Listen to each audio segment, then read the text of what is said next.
अरुणाचल के तवांग सेक्टर में 9 दिसंबर को भारत और चीन के सैनिकों के बीच हुई भिड़ंत पर भारत के रक्षा मंत्री राजनाथ सिंह ने विपक्ष को स्पष्ट जवाब दिया है। उन्होंने कहा कि तवांग में 9 दिसंबर को चीनी सैनिकों ने LAC पर अतिक्रमण करने का प्रयास किया था, लेकिन भारतीय सेना ने चीन को बहादुरी से जवाब दिया। रक्षा मंत्री ने कहा कि इस दौरान हाथापाई भी हुई और दोनों ओर कुछ सैनिकों को चोटें भी आईं। हालांकि भारतीय सेना के किसी भी जवान की न तो झड़प में मौत हुई और न ही कोई गंभीर जख्मी हुआ। सिंह ने कहा कि इस घटना के बाद भारतीय क्षेत्र के स्थानीय कमांडर ने 11 दिसंबर 2022 को अपने चीनी समकक्ष के साथ फ्लैग मीटिंग की और घटना पर चर्चा की। इस मुद्दे को चीनी पक्ष के साथ कूटनीतिक स्तर पर भी उठाया गया है। भारत की G20 अध्यक्षता को लगातार वैश्विक स्तर पर समर्थन मिल रहा है। इस कड़ी में G7 देशों के समूह ने भारत की अध्यक्षता को समर्थन देते हुए संयुक्त बयान जारी किया है। इस बयान में कहा गया है कि G7 देश सभी के लिए एक स्थायी भविष्य का समर्थन करते हैं। जर्मन प्रेसिडेंसी के तहत हम अन्य अंतर्राष्ट्रीय भागीदारों के साथ मिलकर वर्तमान समय की प्रमुख प्रणालीगत चुनौतियों और तत्काल संकट से निपटने के लिए हर स्तर पर तैयार हैं। G7 देशों ने आगे कहा कि हम सभी के लिए एक शांतिपूर्ण, समृद्ध और टिकाऊ भविष्य के पुनर्निर्माण के लिए पूरी तरह से प्रतिबद्ध हैं। बता दें, G20 की अध्यक्षता लेने के बाद पीएम मोदी ने वैश्विक एकता की बात दोहराई थी।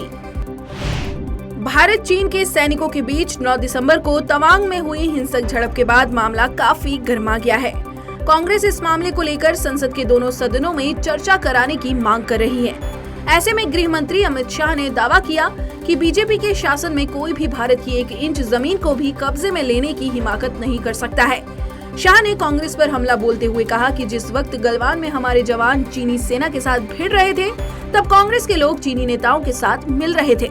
शाह ने कहा कि वर्ष 2011 में कांग्रेस सरकार ने चीन की धमकी के बाद बॉर्डर पर देम चौक में रोड और आधारभूत ढांचे का निर्माण रोक दिया था।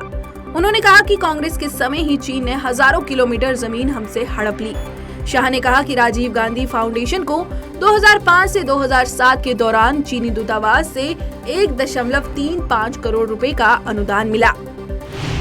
आज मंगलवार को उत्तर प्रदेश के मुख्यमंत्री योगी आदित्यनाथ मथुरा दौरे पर पहुंचे। सुबह सबसे पहले श्री कृष्ण जन्म स्थान पर पूजा अर्चना करने के बाद उन्होंने जिले की जनता को 832 करोड़ रुपए की परियोजनाओं की सौगात दी। VN पोद्दार इंटर कॉलेज में प्रबुद्ध जन सम्मेलन को सीएम योगी ने संबोधित करते हुए प्रधानमंत्री आवास योजना के लाभार्थियों को चाबी और चेक भी दिया। इस दौरान उन्होंने कहा कि हम सौभाग्यशाली हैं कि ब्रज भूमि में आने का अवसर मिला है। आज उत्तर प्रदेश विकास के नए मॉडल के रूप में आगे बढ़ रहा है। पूरी दुनिया उत्तर प्रदेश की ओर आकर्षित हो रही है। फीफा विश्व कप के पहले सेमीफाइनल में मंगलवार देर रात अर्जेंटीना का सामना क्रोएशिया से होगा। इस मैच में 2 स्टार खिलाड़ी अपने सपने को पूरा करने के इरादे से उतरेंगे। क्रोएशिया की तरफ से लुका मोड्रिक और अर्जेंटीना की तरफ से लियोनेल मेसी अपना दमखम दिखाएंगे। सभी की निगाहें इन दोनों खिलाड़ियों पर होंगी। फीफा विश्व कप के इतिहास में अर्जेंटीना इस साल लियोनेल मेसी की कप्तानी में अपना 6वां सेमीफाइनल खेलेगा। बता दें कि टूर्नामेंट की शुरुआत में सऊदी अरब से मिली हार के बाद अर्जेंटीना ने वापसी करते हुए जबरदस्त प्रदर्शन किया है। क्वार्टर फाइनल में नीदरलैंड को 4-3 से मात देकर 6ठी बार सेमीफाइनल में पहुंचा है।